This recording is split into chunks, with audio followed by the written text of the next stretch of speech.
Win as one. EA Sports FIFA 21 sponsors Saturday Social. Right, time now for What's Trending. We all know the rules by now. The guests get 5 minutes in total, so a minute on 5 of the biggest trends from the world of football this week. Joe, first up, what you got for us? Trend number 1 is all about Sergio Ramos because he scored his 100th Real Madrid goal this week. That includes 14 in the Champions League, which is more than R9. Here's Zav Salazar saying, that's goal 100 for Sergio Ramos. I'll keep repeating this for everybody, especially for those in the back. Ramos is the greatest centre-back of all time, which is quite some statement, I think. So we've got 60 seconds. Young, and I'm going to come to you first. Is Sergio Ramos the greatest centre-back of all time? Let's go. No chance. Oh, no chance. First of all, scoring 100 goals doesn't mean you're a great centre-back, first of all. He is Agreed. A great centre-back, but the greatest of all time, Virgil van Dijk has to be. Oh, my God. I knew you were going to say it. I'm not arguing with anyone. The greatest centre-back of all time, Virgil van Dijk. Chunks, let's get your reaction to that. Big Virg. So two outlandish comments, just outrageous comments from both Zav and Yungen. I'm going to say he don't centre-back. He's probably one of the best goal-scoring centre-backs, definitely. But we were talking defensively. I wouldn't even put him top 3 of all time. I think John Terry's even better than him. So, yeah, to say that he's the best centre-back of all time is ludicrous, man. The guy is not serious. Who's yours then? You've got 10 seconds left on the clock, Chunks. John Terry. I'm going to say John Terry is the best centre-back of all time. Because at the end of the day, I have to talk about what I've seen, innit? And I think in my time, John Terry is ridiculous. Wow, okay. So Chunks there saying John Terry is the greatest centre-back of all time. Get at him on Twitter about that one because it's madness. That's my opinion. Wow. I'm not having it, Chunks. I'm not What are you going to say? What Vidic? No, man. I'm going to say Rio. We've got to move on to trend still like that. Let us know what you think at home. It's a tough one. At Sky Sports PR, hashtag Saturday Social. Who is the greatest centre-back of all time? Let's move it on to trend 2 and let's talk about Harry Kane, probably the most informed player in the Premier League at the moment. Incredibly, listen to this, guys. He has 22 goals and assists in just 13 games in all comps this season. And this week he scored his 200th Spurs goal in 300 Spurs appearances, which is incredible. What a season it's been for Harry Kane. But he was trending on the weekend, guys. After the penalty he won against Brighton. And this is what Jose had to say about that incident. What are you speaking about us? Speak about Liverpool. Speak about Man City. Speak about Man United. Speak about these penalties that you see the clever guy that comes somebody and blows and they are on the floor. Don't speak about Harry Kane. Don't speak about Harry Kane. Okay, so we are speaking about Harry Kane. Our next trend is as follows. It's talking about that penalty, and we are asking, was Harry Kane rightly awarded a penalty against Brighton? So, Chunks, going to come to you. Did you think that was a penalty? And second part of the question, does Jose have a point of people unfairly criticising Harry Kane? What are your thoughts? I think it's tactical. It's smart from Harry Kane, and then they like centre-backs want to be silly and just jump in and dive in without thinking first. So he's taking advantage of their errors. You know what I mean? I feel like centre-backs need to realise that Kane's looking for that and change their game around him. You know what I mean? Because at the end of the day, it is a penalty. And I think Jose is right. I think they're doing too much because Kane's playing very well, so they want to criticise him for anything he's doing wrong. Obviously, I don't fully agree with it, but I don't think that there's anything wrong with it either, to a certain extent. You know what I mean? That's a very good point, Young. I want to get your thoughts, Young. Good point from Chunks there. People are, because Kane is being so successful, people are jumping on him and criticising him for a lot. Similarly with Salah, actually. Obviously, you're a Liverpool fan.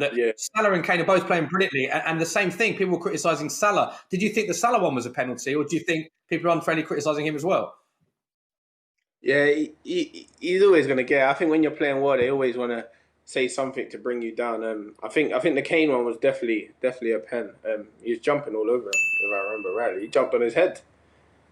I cannot believe what I'm hearing. People think this is a penalty kick. Absolute madness. I'm going to have to move on to trend number 3 before I lose my mind. It was a pen.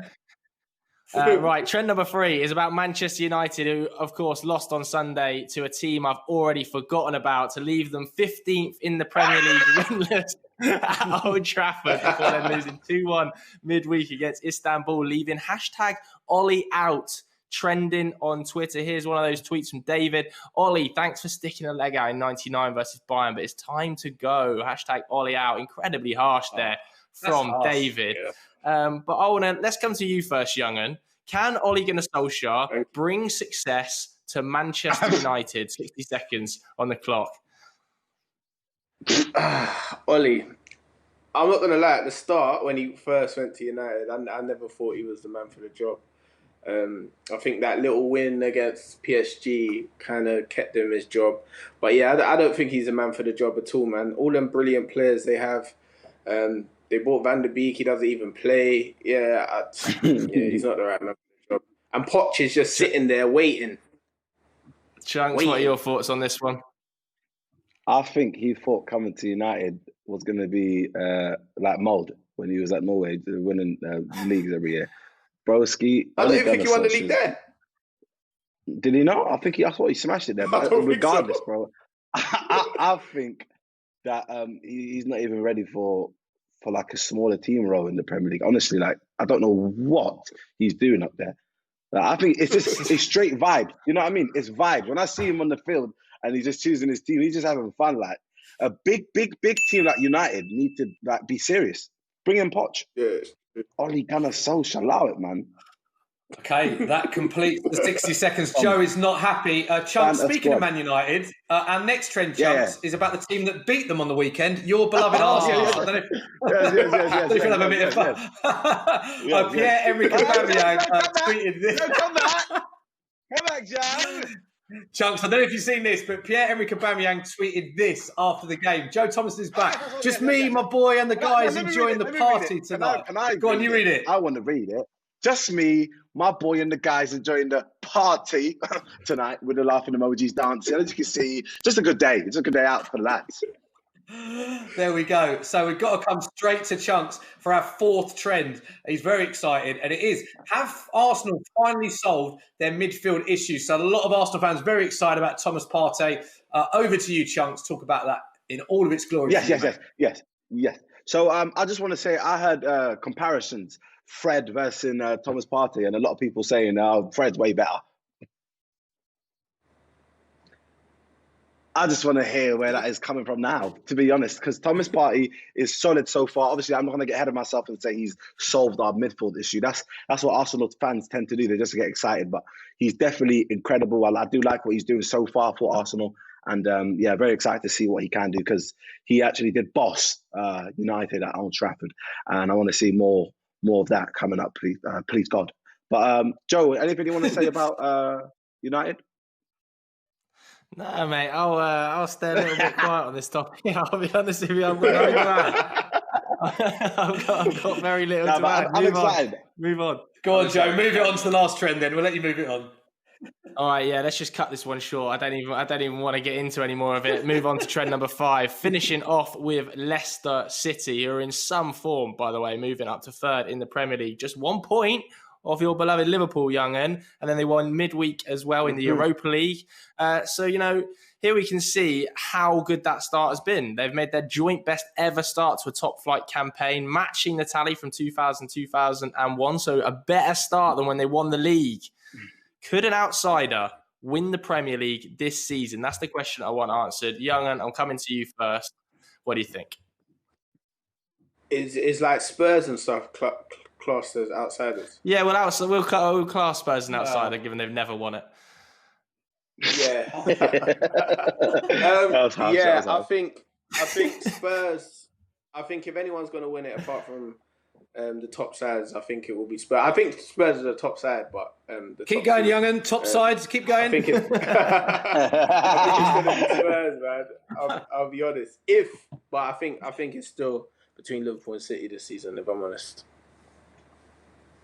Chunkz? I reckon, it's going to be another one of them dodgy seasons, like when Leicester won. To be honest, Liverpool, obviously they got defensive issues. City, the same. No one's looking as solid as they usually do. You know what I mean? It's already so weird at the top of the table. So I reckon, like I said, Spurs could potentially win it, but then don't be shocked if you get a random team that win it as well, bro. I'm just excited to see what happens this season. I'm not going to get ahead of myself, bro. I'm not trying to get comments that back me back in the comments at the end of the year. Oh,